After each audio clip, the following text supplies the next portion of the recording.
up mga pre?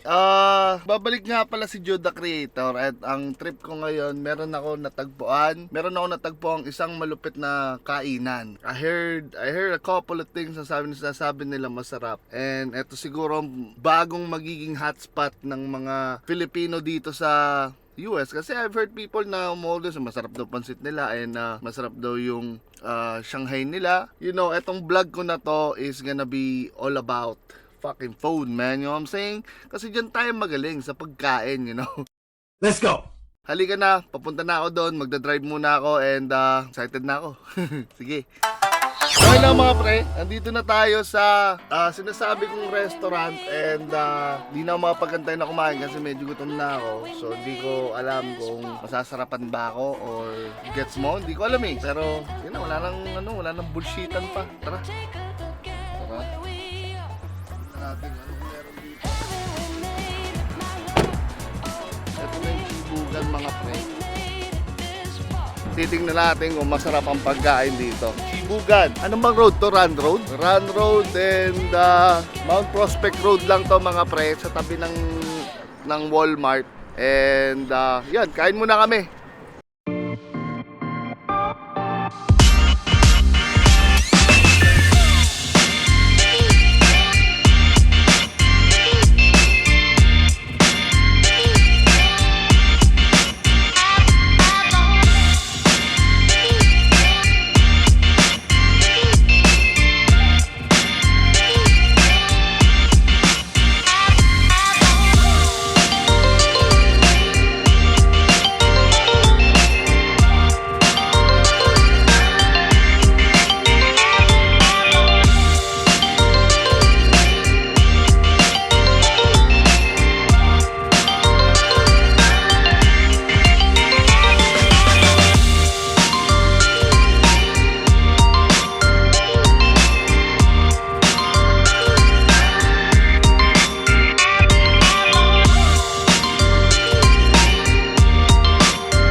So yun na nga pre, nandito na tayo sa Chibugan. And this is my boy Shin, man. Ito, are you the owner or part owner? No, I'm just working. Oh, you just work.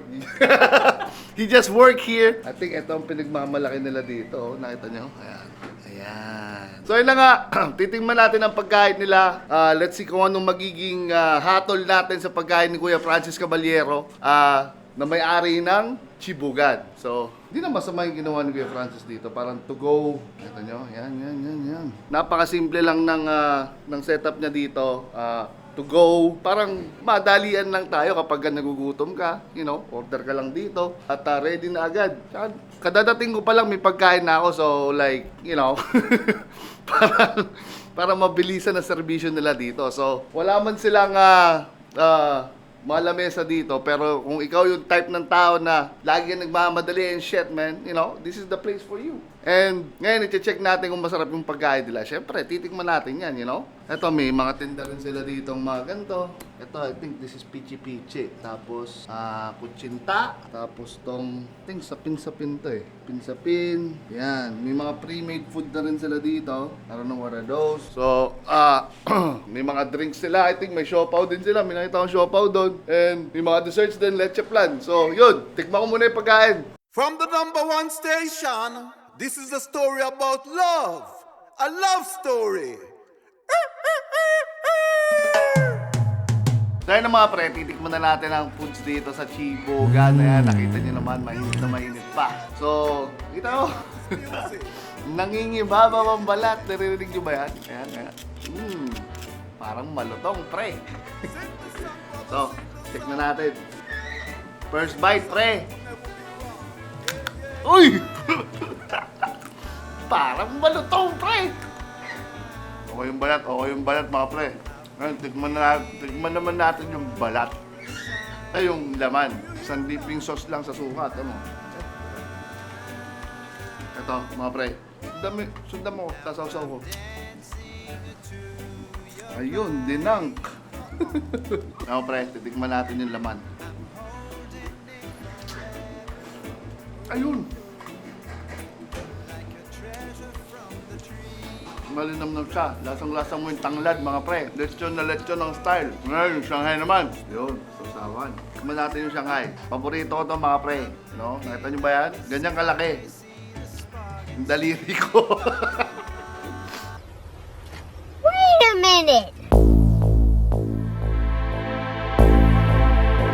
Ganyan kalaki. Yung daliri ko. Ganyan kalaki. Ganyan kalaki. Yung daliri ko. Isasawsaw na natin sa dipping sauce tong ano natin, ha. Siyangay natin. Sundan mo. Ayun, no. Pasok. First bite.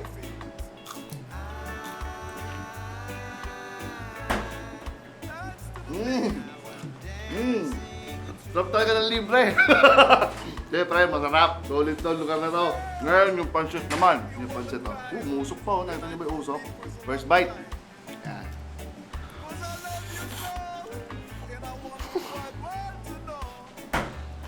Masarap, pre. Masarap. Yun, kakain muna ako kasi hindi ako makapost yung pagkain ko. So, baba ko muna yung camera. This Filipino, we're viewed like it's only Carinderia and a cheap place because we're just Filipino, you know. I want to make a movement that we're beyond that. Filipinos are really good people and we have the ability to do that. So that's why I decided to use, I want to be different, I use high-grade meat. You can tell, you can check it out, I can show you. So like our beef and pork, you know. But it comes with a price too. So. But you see, like you go to Cheesecake, that's really pricey. But how come people go there?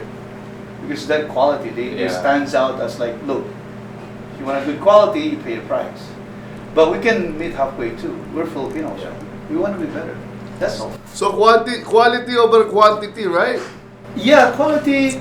Yes, quality first. For me, quality is priority. But then you can also meet halfway. You have to satisfy all other factors. I think that's the key. Because if somebody can't afford to go into your place, why would I go there? I can buy cheaper, but I have to because this is my budget.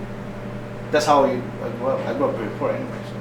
But when you're in America, you kind of do business like the American way and learn to adapt the standards of quality and how you become useful and responsible citizen too. Not just because of your own self-interest, right? And how do you feel right now? Like this is your first business? Yes, with myself and mostly you know, to be different and for the good of it and a better view of how Filipino is to me a bigger achievement than just having a business, you know. And hopefully, if you do things right, they say everything will follow. So I'm confident our product here, you taste it, what people, because all of the, I'm very happy with the Google reviews. Those are unknown people who came here first month. Look it up, look at the names. There's are all different folks, mostly white though. And I was very, very impressed. They love the barbecue because we use a different pork meat in our pork barbecue. You can check it out.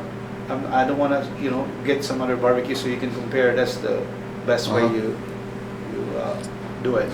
Also the beef and the chicken too. We use, you know, the best that we can afford. At the same time, we can sell and make, you know, money and keep going. You know. That's Message to the people, kuya. help us out, check us out, and you know, enjoy. Food is a celebration of culture and our a showcase of our personality, and us as a community too. So diversity is always good.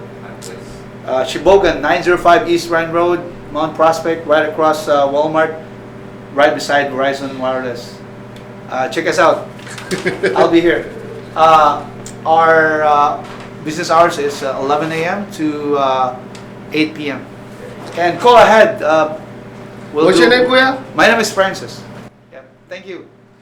So there you go guys, ayun na naman, meron na naman tayong isang Pilipino na he's trying to fucking make it dito sa US. And nakita nyo naman, sobrang proud daw kay Kuya Francis Caballero kasi alam mo, lumalaban siya ng pata sa buhay, gets mo? Like, talagang ginagawa niya lahat para mag-run yung business niya. And I like it na parang instead na pera-pera lang ang iniisip niya, you know, he still thinks about the quality ng mga pagkain, you know. Yun ang minsan ang nagiging problema ng mga ibang businesses ngayon. They think about the money, but they don't really care about the quality. So, yun na nga. Sinabi na lahat ni Kuya Francis Caballero, and kain ulit tayo dito bukas. Tara, check this out guys.